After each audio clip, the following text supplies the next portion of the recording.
सभी बच्चों को नमस्कार। कैसे चल रही है आप लोगों की तैयारी? मेरा विश्वास आपकी तैयारी बहुत अच्छी चल रही है। आप नियमित वीडियो देखते आ रहे हैं, आप साथ साथ होमवर्क भी कर रहे हैं और ऐसे लगे रहिए, क्योंकि इसी जुनून और जज्बे से अपने लगे रहेंगे तो बिल्कुल अपने निश्चित रूप से सफल होंगे और गणित में एक बहुत अच्छे अंक लेकर के आएंगे। तो चलिए आज अपने प्रश्नावली 4.2 उसका दूसरा सवाल, तीसरा, चौथा, पाँचवा और छठा सवाल है वो करेंगे।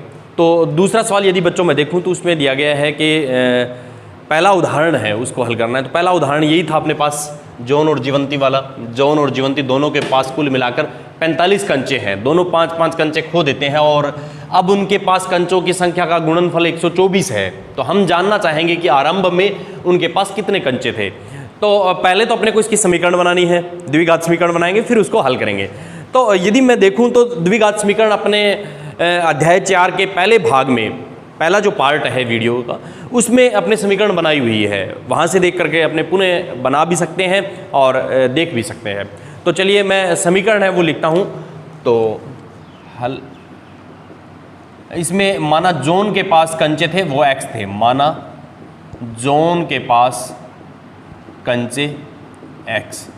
और अब यदि मैं इसकी समीकरण देखूं भी, x अपने मान के चले थे और इसकी समीकरण जो बनी थी वो बनी थी x² माइनस 45x प्लस 324। ये कहाँ से कि अपने जो पहला वीडियो है उसका पहला पार्ट है, उसमें अपने इसी सवाल को किया हुआ है, जॉन और जीवंती वाले सवाल को। तो वहाँ से आप देख सकते हैं भी कैसे ये समीकरण अपने तैयार की थी, क्योंकि जो 4.1 थी उसमें था कि गणितीय रूप में व्यक्त कीजिए। आज ये है कि गणितीय रूप में व्यक्त भी कीजिए और इसको हल भी कीजिए। तो क्यों ना आपने गणितीय रूप में व्यक्त किया, वहीं से उठाते हैं। तो x² द्विघात समीकरण जो बनेगी बच्चों वो ये बनेगी। अब द्विघात समीकरण x² माइनस के 45x और प्लस के 324 बराबर 0। यहाँ तक अपने ला करके सवाल को छोड़ा था, आज उससे आगे अपने को लेके चलना है। तो चलिए बच्चों, सबसे पहले AC का मान देखते हैं। इसमें AC का मान 324 है। तो 324 है, ये है जोड़ का निशान। जोड़ है वो 45 आना चाहिए, यानी 324 के ऐसे दो टुकड़े करो, ऐसे दो गुणनखंड करो कि जिनका जोड़ है वो 45 आए। या फिर मैं यूं कहूं 45 के ऐसे दो टुकड़े करो जिनका गुण है वो 324 आए। एक ही बात है, 45 के ऐसे दो टुकड़े करो जिनका गुणा करूं तो 324 आए। तो ये दोनों एक ही बात है बच्चों। तो ऐसे जो होंगे वो है 9 और 36। तो x² माइनस का निशान है, 36x और 9x 45 होते हैं, 36 नीमा 324 होता है। ठीक है, ये आ गया 324। इस तरह से अपने लिख सकते हैं भी। यहाँ पर जोड़ का निशान है तो मैं ऐसे भी बोल सकता हूँ 45 के दो ऐसे टुकड़े करो कि उनका गुणा 324 है। तो 45 के टुकड़े होंगे 36 और 9, इनको गुणा करेंगे तो 324 आ जाएगा। चलिए, बार माइनस का निशान है तो अंदर के निशान चेंज होते हुए चलेंगे। प्रथम दो स्टेप में से बेनिस्ट आपको निकालना होता है बच्चों। तो x माइनस 36, यहाँ से निकल गया 9, x माइनस 36। अब आप समझ गए होंगे ये चिन्ह माइनस कैसे है, क्योंकि ये निशान अपने बेनिस्ट लेते हैं हर बार। यदि ये माइनस का चिन्ह होता है तो अंदर के चिन्ह उनको बदलते हुए चलते हैं। ठीक है, अब पूरे में से बेनिस्ट आ गया x माइनस 36, तो ये हो गया x माइनस 9 बराबर 0। तो ये हो गया अपने पास x माइनस 36 बराबर 0। तो x बराबर इधर x माइनस 9 बराबर 0, x बराबर यहाँ से तो आ गया 36 और यहाँ से आ गया x बराबर 9। अब यदि देखें तो बच्चों द्विघात समीकरण उसके दो मूल आने चाहिए थे, 2 आ गए। अब उसमें से वैलिड कौन सा है ये देखना है। तो यदि मैं देखूं कि जॉन के पास 36 है तो जीवंती के पास 45 में से 36 9 होंगे। यदि मैं इसके पास 9 मानूंगा तो उसके पास 45 हो जाएंगे। इसके दोनों ही आंसर वैलिड होंगे। तो यदि जॉन के पास कंचे 36 मानूं तो जीवंती के पास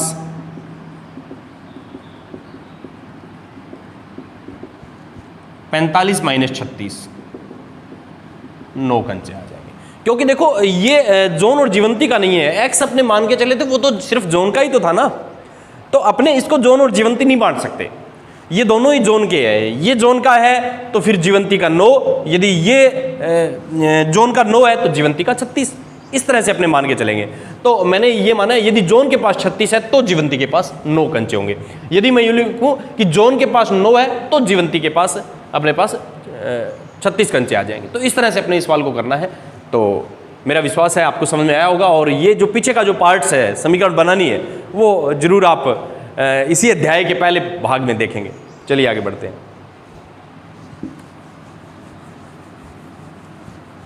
इसका सेकंड पार्ट भी दिया है, वो भी अपने को हल करना है, उसको भी लेते हैं।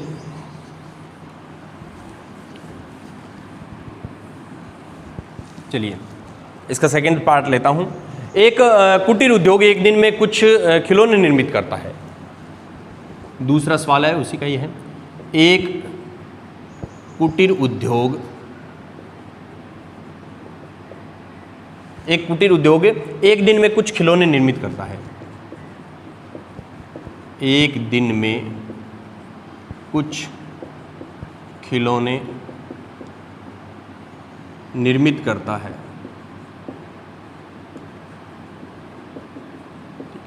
एक कुटीर उद्योग कुछ एक दिन में कुछ खिलौने निर्मित, प्रत्येक खिलौने का मूल्य रुपयों में यदि देखूं, प्रत्येक खिलौने का मूल्य रुपयों में यदि बात करें अपने, तो 55 में से एक दिन 55 में से एक दिन के निर्माण किए गए, एक दिन में निर्माण किए गए खिलौनों की संख्या, एक दिन में निर्माण किए गए खिलौनों की संख्या, ठीक है, एक दिन में जितने भी खिलौने निर्माण करता है को घटाने से प्राप्त संख्या के बराबर है। संख्या को घटाने से प्राप्त संख्या के बराबर है। इस तरह का सवाल दिया गया है बच्चों। ठीक है, आगे बढ़ते हैं, आगे देखते हैं। तो आगे अपने किसी एक दिन में कुल निर्माण लागत है वो 750 रुपये। यदि किसी एक दिन की निर्माण लागत दे रखी है, ठीक है, किसी एक दिन की निर्माण लागत, किसी एक दिन की निर्माण लागत 750 रुपये दे रखी है बच्चों। एक दिन की निर्माण लागत है वो 750 रुपये है। हम उस दिन निर्माण किए गए खिलौनों की संख्या ज्ञात करना चाहेंगे। हम उस दिन निर्माण किए गए खिलौनों की संख्या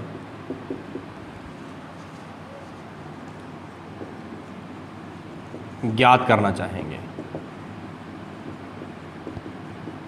ये सवाल है। तो माना कुटीर उद्योग एक दिन में एक्स खिलौने निर्मित करता है। माना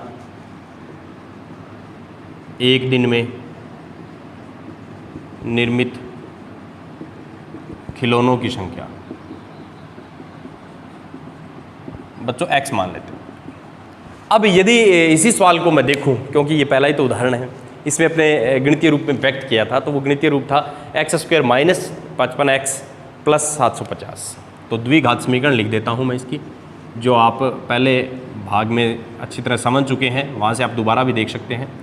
x² माइनस के 55x प्लस के, ये द्विघात समीकरण बच्चों अपने उस दिन बनाई थी। अब इसको आगे बढ़ते हैं। अब देखो AC का मान है वो 750 है, AC का मान 750 है।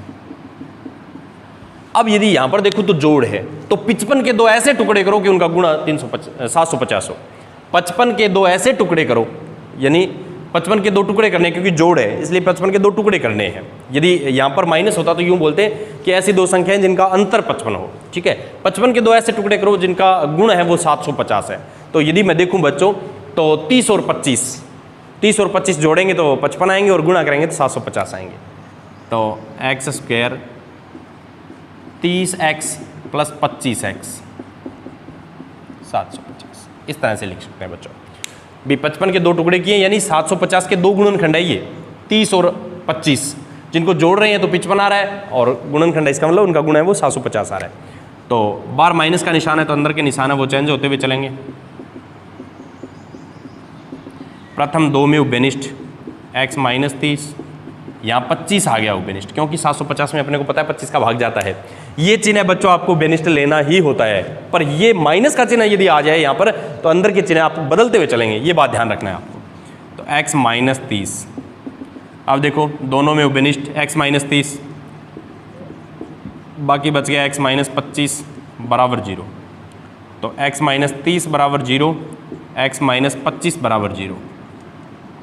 तो x बराबर 30 और x बराबर 25, ये दोनों ही आंसर इसके वैलिड है बच्चों। अब आप कहेंगे कैसे, क्योंकि यदि एक दिन में निर्मित किए गए खिलौने 30 है तो निर्माण लागत है वो 25 आ जाएगी, यदि 25 है निर्माण लागत 30 आ जाएगी, तभी तो उनका गुना 750 होगा। आता है यदि एक दिन में निर्मित खिलौने की संख्या 30 तो निर्माण लागत 55 माइनस 30 यानी 25 आ गई बच्चों, इस तरह से। और यदि एक दिन में निर्मित किए गए खिलौने 25 लेंगे अपने तो निर्माण लागत 30 आ जाएगी, क्योंकि इनका गुणा ही तो 750 आना है। तो इस तरह से इसके दोनों ही आंसर वैलिड है, ये ध्यान रखना अपने को कि दोनों ही आंसर इसके सही हैं। चलिए आगे बढ़ते हैं। अगला सवाल लेता हूँ, तीसरा सवाल प्रश्नावली 4.2 जो अपनी चल रही है, बहुत ही अच्छे सवाल दिए गए हैं और परीक्षा की दृष्टि से द्विघात समीकरण के इसी टाइप्स के सवाल है वो एग्जाम में आए हुए हैं, तो आप इसको बहुत ही अच्छे ढंग से समझेंगे। सवाल नंबर 3, इसमें दिया गया है कि ऐसी दो संख्याएं ज्ञात करनी है आपको जिनका योग है वो 27 है और उनका गुणनफल है वो 182 है। ठीक है, ऐसी दो संख्याएं ज्ञात कीजिए।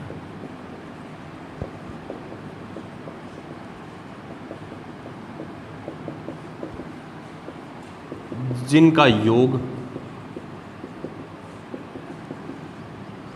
27 है और गुणनफल 182 है। ऐसी संख्या अपने को दो संख्याएं ढूंढनी है बच्चों, जिनका योग करूं तो 27 है और गुणा 182 है। तो हल करते हैं। माना एक संख्या को x मान लेते हैं बच्चों, x एक संख्या उसमें से x है। अब देखो यदि मैं यूं कहूं कि दो विद्यार्थी हैं, सपोज कीजिए दोनों के पास 27 रुपए है, दोनों के पास 27 है, एक के पास मेरे को पता लग गया 7 रुपए हैं, दोनों के पास कुल है वो 27 है, एक के पास मेरे को पता लग गया 7 रुपए हैं, तो आप बता पाएंगे दूसरे के पास कितने हैं? क्योंकि 27 में से 7 इसके घटा दो 20 ही तो बचेंगे, तो 20 और 7 27 हो जाएंगे। इसी तरह यदि मैं देखूं पहले विद्यार्थी के पास 10 है, दूसरे के पास 17 बच जाएंगे, क्योंकि अपने क्या कर रहे हैं 27 में से उसका घटा दे रहे हैं। जैसे ही 10 घटाएंगे तो दूसरे विद्यार्थी का आ जाएगा ना, तो वही कार्य यहां करना है। अपने को यह पता लगे एक संख्या x है, दोनों का योग 27 है, तो दूसरी क्या होगी? 27 में से x घटा दो, दूसरी का पता लग जाएगा। तो दूसरी संख्या 27 में से x घटाना है, ये ध्यान देना है, x में से 27 नहीं, क्योंकि 27 दोनों का योग है वो। अब यदि आप वैसे भी देखेंगे ना इनका योग करके, तो देखो 27 आएगा बच्चों, ये भी एक पहचान है इसकी। ये देखो माइनस माइनस कट के माइनस प्लस, योग 27 आ रहा है इनका। x और 27 माइनस x, इसका योग जो होता है बच्चों वो 27 ही होता है। ठीक है, चलिए इस तरह से आप इसको लिख लेंगे। अब देखिए इनका गुणनफल 182 है, दोनों संख्याओं का गुणनफल करें, गुणनफल फिर तो अपने भी 27 माइनस एक्स, ये हो गया बच्चों 27x माइनस एक्स स्क्वायर। अब यदि मैं देखूं प्रश्नानुसार ये कह रहा है गुणनफल 182 है, ये अपने x के रूप में गुणनफल ज्ञात किया है, तो ये दोनों मान बराबर ही तो हो गए। अतः 27x माइनस एक्स स्क्वायर बराबर 182। पक्षानन कर लो, क्योंकि द्विघात समीकरण होती है उसके बराबर में शून्य होता है, व्यापक रूप में अपने देखा था, तो पक्षानन कर लो। तो या मैं इसको यूं लिख दूं 27x minus x square minus के 182 बराबर 0। अब यदि बच्चों मैं इसको सही क्रम में लिखूं, क्योंकि दो घात का पद एक घात का पद इसी तरह से लिखते हैं ना, तो ये इस तरह से व्यवस्थित हो जाएगी, x square plus 27x plus minus के 182। अब बच्चों यदि आपको ये निशान देखिए, पहला जो चिन्ह है उसको आप प्लस का कर सकते हैं। कैसे? पूरी समीकरण के चिन्ह वो बदल दो, कहने का मतलब पूरी समीकरण को -1 से गुणा कर रहे हैं। तो या मैं यूं लिखूं एक्स स्क्वायर माइनस के 27x प्लस के 182, तो भी इसके मान में कोई अंतर नहीं आएगा। क्यों नहीं आएगा? क्योंकि समीकरण होती है ना, उसको किसी एक संख्या से, यानी दो पक्ष होते हैं उसके, इसलिए उसको किसी एक संख्या से गुणा कर सकते हैं, भाग कर सकते हैं, दोनों तरफ एक संख्या जोड़ सकते हैं, दोनों तरफ एक संख्या को घटा सकते हैं। तो मैंने -1 से गुणा कर दिया, कहने का मतलब सभी पूरे समीकरण का निशान बदल दिया। तो ये x² आ गया प्लस का, ये माइनस का, ये प्लस का, इस तरह से आप कर सकते हैं। अब देखो AC का मान 182, तो ऐसी दो संख्या आपको बतानी है जिन 27 के ऐसे दो टुकड़े आपको बताने हैं, क्योंकि जोड़ का निशान है। 27 के दो टुकड़े ऐसे बताओ जिनका गुण 182 हो। तो 27 के ऐसे दो टुकड़े आपको सोचने हैं जिनका गुण है वो 182 होना चाहिए। तो वो होंगे 13 और 14। 14 और 13 को यदि जोड़ते हैं तो 27 आता है। तो ये लीजिए x² 14x plus 13x plus 182, क्योंकि अपने यहाँ से देख लिया कि उन दोनों टुकड़ों का योग है वो 27, तो 14x और 13x। बार माइनस का चिन्ह है तो अंदर के चिन्ह है वो बदल जाएंगे बच्चों। x² - 14x - 13x प्लस के 182 बराबर 0। तो x कॉमन आ गया प्रथम दो में, x - 14, ये चिन्ह आपको कॉमन लेना ही होता है, तो x और ये चिन्ह माइनस का हो जाएगा। 182 में यदि 13 का भाग देंगे तो बच्चों 14 आएगा, ठीक है। तो ये हो गया x - 14 और x - 13 बराबर 0। x - 14 बराबर 0 और x - 13 बराबर 0। यदि मैं पक्षांतरण करूं तो x बराबर 14 और x बराबर 13, ये आ गया। तो यदि पहली संख्या मैं 14 लूंगा तो दूसरी 13 हो जाएगी, पहली 13 लूंगा तो दूसरी 14 हो जाएगी। अतः एक संख्या 14 तो दूसरी संख्या हो जाएगी 27 में से 14 गए 13। यदि आप 13 लेंगे तो 27 में से 13 जाकर के 14 आ जाएगी। तो कहने का मतलब वो संख्या 13 और 14 है। इस तरह से अपने मुख्यतः इस सवाल को देखेंगे बच्चों। चलिए आगे बढ़ते हैं, चौथा सवाल लेते हैं।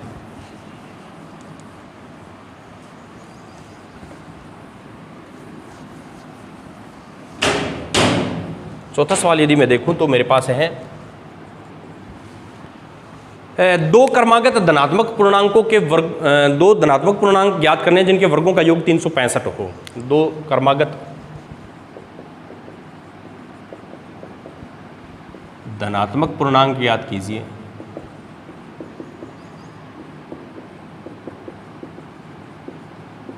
जिनके वर्गों का योग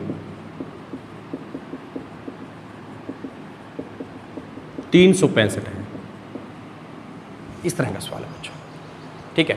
तो यहाँ पर मुख्यतः बात यह है कि दो धनात्मक पूर्णांक कैसे माने जाते हैं, ये चीज़ आपको यहाँ पर सीखनी है।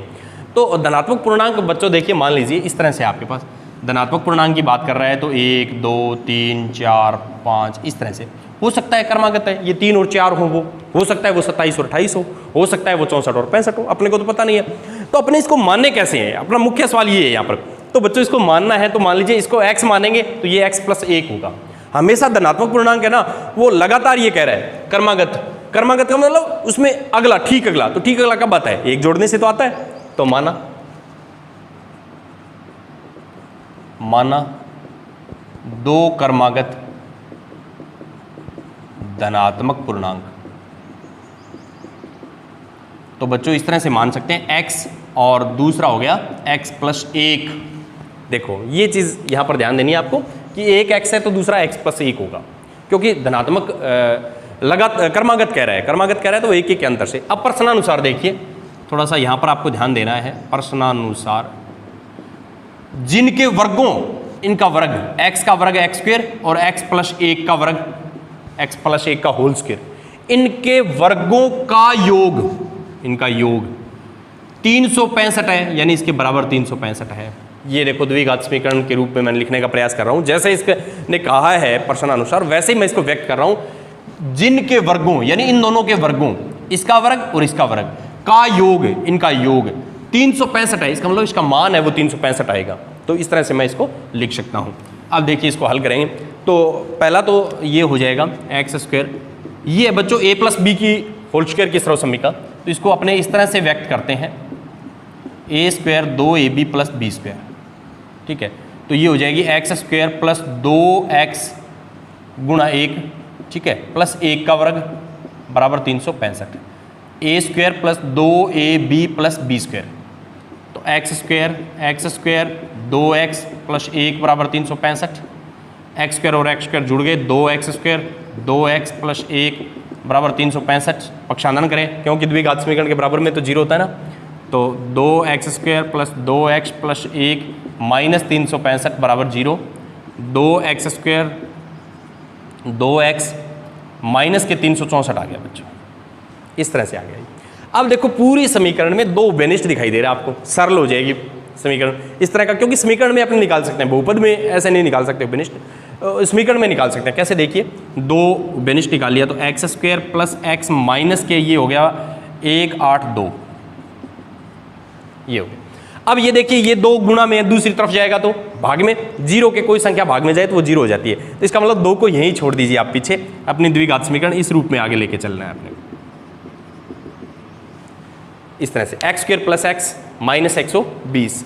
अब देखें यदि बच्चों इसको हल करें तो ऐसी दो संख्या आपको सोचनी है, या 182 के ऐसे दो गुणनखंड देखो जिनका अंतर है वो 1 होना चाहिए। 182 के ऐसे दो गुणनखंड आपको करने हैं जिनका अंतर है वो 1 होना चाहिए।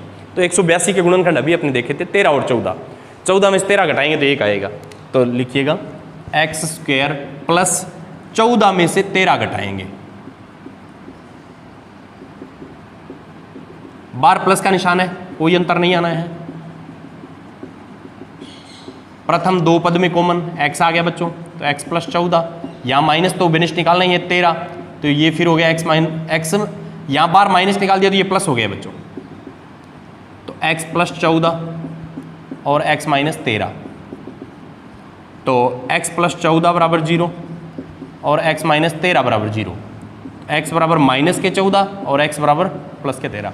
अब देखो इसकी शर्त देखो, धनात्मक पूर्णांक, तो ये धनात्मक पूर्णांक नहीं है, ये ध्यान देना है, ये धनात्मक पूर्णांक नहीं है, धनात्मक पूर्णांक सिर्फ ये है, तो ये वैलिड नहीं आंसर यहाँ पर, सिर्फ यही है। तो आप इसके नीचे लिख सकते हैं धनात्मक पूर्णांक नहीं है, ये लो, ये धनात्मक पूर्णांक नहीं है, अतः सिर्फ अपना आंसर है वो ये वाला होगा 13 वाला, तो क्रमागत धनात्मक पूर्णांक, अतः क्रमागत धनात्मक पूर्णांक। तो यहां से देखो बच्चों, तो एक तो आ गया 13 और दूसरा आ जाएगा 13 प्लस 1, यानी 13 और 14, इस तरह के आंसर आएंगे बच्चों।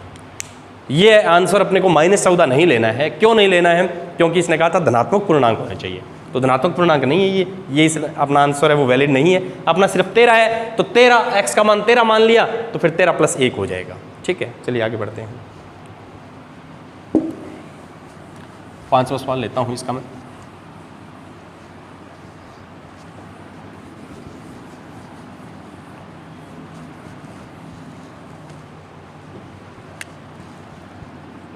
पांचवा सवाल, ठीक है।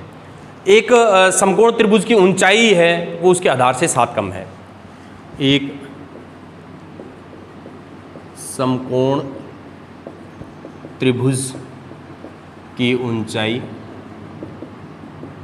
उसके आधार से, ठीक है, इसके आधार से 7 कम है, उसके आधार से 7 कम है। ठीक है बच्चों, आगे देखते हैं।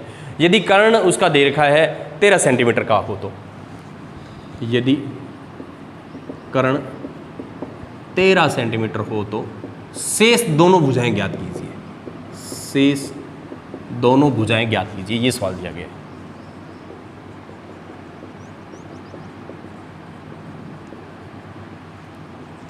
देखिए बच्चों, समकोण त्रिभुज इस तरह से होता है, यानी एक कोण 90 डिग्री का होता है। सपोज कीजिए ये कोण 90 डिग्री का है, ये कर्ण इसने 13 सेंटीमीटर दे ही दिया। अब बढ़ते हैं आगे। सपोज कीजिए ये इसके आधार है और ये ऊंचाई है मान लीजिए। अब देखो ये क्या कह रहा है, ये कह रहा है समकोण त्रिभुज की ऊंचाई उसके आधार से 7 कम है। ऊंचाई है ना वो आधार से 7 कम है। यदि ये x है ना तो ये आधार से 7 कम होगी, x माइनस 7 होगी। यही तो कहे ऊंचाई आधार से 7 कम है, ऊंचाई है ना वो आधार से देखो 7 कम है। तो मान लेते हैं आधार माना समकोण त्रिभुज का आधार x, ऊंचाई x माइनस 7, ये सारे सेंटीमीटर में है बच्चों मान, क्योंकि अपने को दे रखा है 13 सेंटीमीटर। ठीक है, और कर्ण भी दे रखा है बच्चों 13 सेंटीमीटर। तो समकोण त्रिभुज में एक ऐसी प्रमेय है जो कर्ण, आधार और लंब तीनों में संबंध स्थापित करती है, तो वो कौन सी है? पाइथागोरस प्रमेय। तो यहाँ पर जब भी समकोण त्रिभुज की चर्चा होती है तो पाइथागोरस प्रमेय को अपने लगाएंगे। तो पाइथागोरस प्रमेय से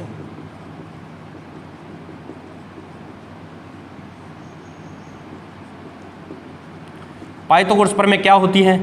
याद होगी आपको, कर्ण स्क्वायर बराबर आधार स्क्वायर प्लस लंब स्क्वायर, यानी लंब और ऊंचाई एक ही बात होती है बच्चों। इसको लंब भी बोल देते हैं, ऊंचाई बोल देते हैं, ठीक है। इसमें मान रख दीजिए, कर्ण का वर्ग तो 13, आधार है x और ऊंचाई है x माइनस 7। ये देखिए तीनों मान लिखिए, मैंने और कुछ नहीं किया। कर्ण 13 है, आधार है वो x है और ऊंचाई है वो x माइनस 7 है। अब इसको हल कर दीजिए बच्चों, ये हो गया 169 एक्स स्क्वायर, इसको खोलूँगा तो x square minus 2ab plus b square, तो ये हो गया बच्चों 169 एक्स स्क्वायर माइनस के 14x प्लस के 49।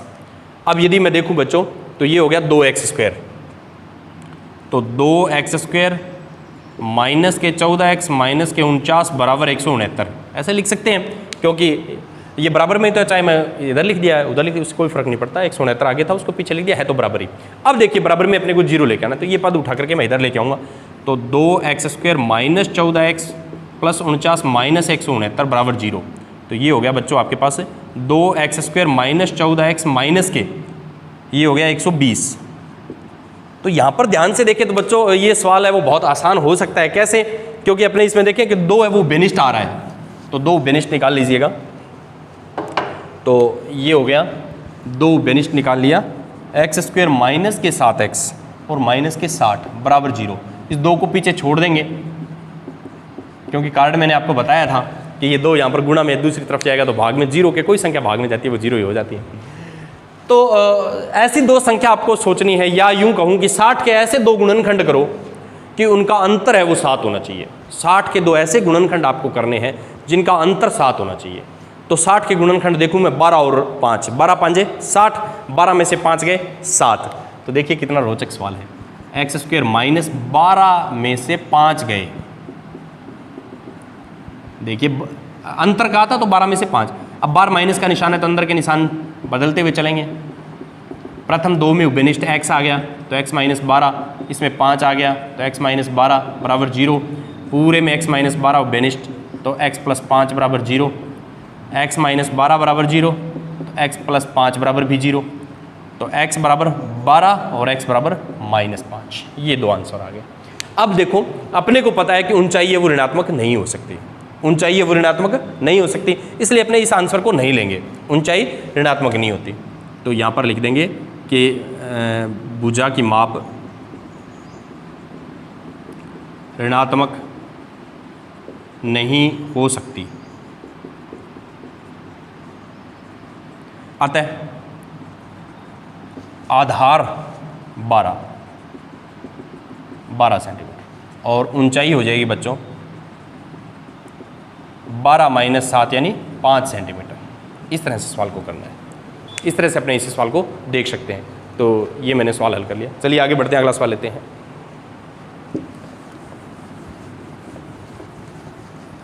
बहुत ही अच्छे सवाल हैं और रुचिकर सवाल भी हैं और परीक्षा की दृष्टि से भी महत्वपूर्ण है और आगे विभिन्न प्रतियोगी परीक्षाओं के लिए भी बहुत ही महत्वपूर्ण सवाल चल रहे हैं। चलिए अगला सवाल लेता हूँ। अगला सवाल दिया गया है, एक कुटीर उद्योग एक दिन में कुछ बर्तनों का निर्माण करता है। एक कुटीर उद्योग एक दिन में कुछ बर्तनों का निर्माण करता है।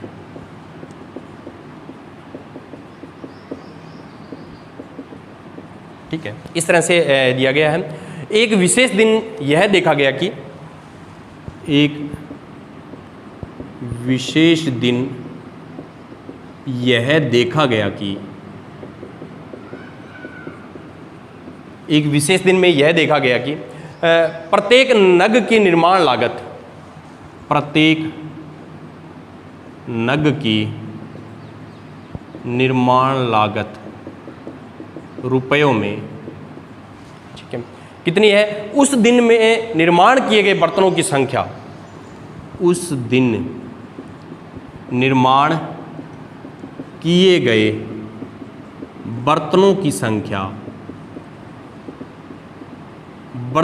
संख्या के दुगुने, ठीक है, से 3 अधिक है। संख्या के दुगुने से 3 अधिक है, इस तरह से दिया है, ठीक है। और यदि उस दिन कुल निर्माण लागत 90 रुपये है, यदि उस दिन कुल निर्माण लागत 90 रुपये है, ठीक है, इस तरह का दिया गया है।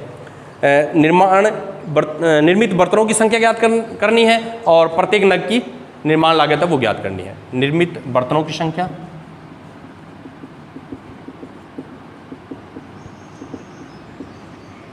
और प्रत्येक नग की निर्माण लागत ज्ञात कीजिए। ये सवाल दिया गया, बहुत ही अच्छा सवाल है, हल करते हैं इसको।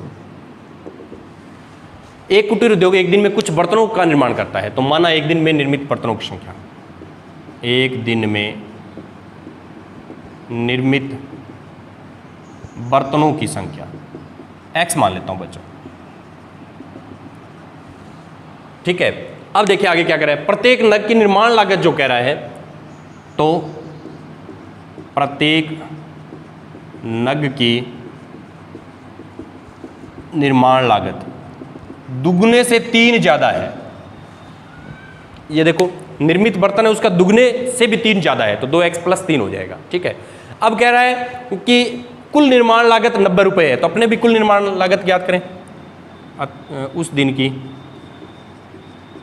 दिन की कुल निर्माण लागत, यदि मैं देखूं बच्चों तो इनको आपस में गुणा कर देंगे तो आ जाएगी ना। तो देखिए 2x² + 3x आ गई। अब प्रश्न में क्या दे रखा है, वो तो 90 रुपये है, तो अपने मान सकते हैं कि ये अपने x के रूप में निर्माण लागत ज्ञात कर रखी है, वो संख्यात्मक रूप दिया गया। अतः 2x² + 3x = 90। द्विघात समीकरण का व्यापक रूप यदि देखें तो बराबर में 0 होता है, तो मैंने पक्षांतरण कर दिया 90 का। अब देखो AC का मान है वो कितना आ गया, 180 आ गया बच्चों। 2 × 90 180। 180 के 2 ऐसे गुणनखंड आपको करने हैं बच्चों जिनका घटाव है वो 3 होना चाहिए, जिनका अंतर है वो आपस में 3 होना चाहिए। तो वो यदि मैं देखूंगा तो 15 और 12 दोनों का गुणा 180 होता है, 15 में से 12 घटाते हैं तो 3 आता है। तो चलिए 2x² + के 15x - के 12x 90 = 0। बार प्लस का निशान है तो अंदर के चिन्ह सेम रहेंगे, कोई चेंज नहीं होगा, ठीक है। प्रथम 2 पद में उभयनिष्ठ निकालना है बच्चों आपको, तो यहाँ से देखिए x आ रहा है उभयनिष्ठ, तो 2x + 15, यहाँ से आपके पास 6 उभयनिष्ठ आ रहा है, क्योंकि देखिए 90 में 6 का भाग जाता है, 12 में भी 6 का भाग जाता है, तो -6, तो ये आ गया 2x + के 15 = 0। तो पूरे में उभयनिष्ठ निकल गया 2x + 15, बाकी बच गया x - 6 = 0। तो 2x + 15 = 0, x - 6 = 0। तो 2x = के 15, x = -15/2। इधर देखें तो x = 6। तो देखिए निर्मित बर्तनों की संख्या ऋणात्मक तो नहीं हो सकती ना। एक कोई बर्तन बना रहे हैं, ऐसे थोड़ी हो सकता है कि -10 बर्तन बनाए हमने, ऐसे नहीं होता ना। तो ये आंसर वैलिड नहीं है, ठीक है। ये अपने लिए सही आंसर ये रहेगा। तो इसमें लिख देते हैं कारण, बर्तनों की संख्या ऋणात्मक नहीं हो सकती, अतः वो आंसर बच गया अपना। तो एक दिन में निर्मित बर्तनों की संख्या, एक दिन में निर्मित बर्तनों की संख्या कितनी होगी बच्चों, 6 हो जाएगी।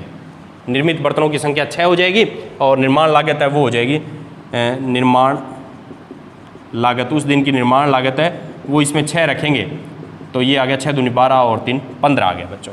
यहाँ पर मैंने 6 रख दिया, तो 2 × 6 2 × 12 12 और 3 15। तो इस तरह से यदि देखूँ तो मेरे पास 6 और 15 इसके आंसर आ गए हैं। तो इस तरह से अपनी आज की प्रश्नमाला 4.2 पूरी हुई। मेरा विश्वास आपको समझ में आए होंगे। मिलते हैं अगले वीडियो में, तब तक के लिए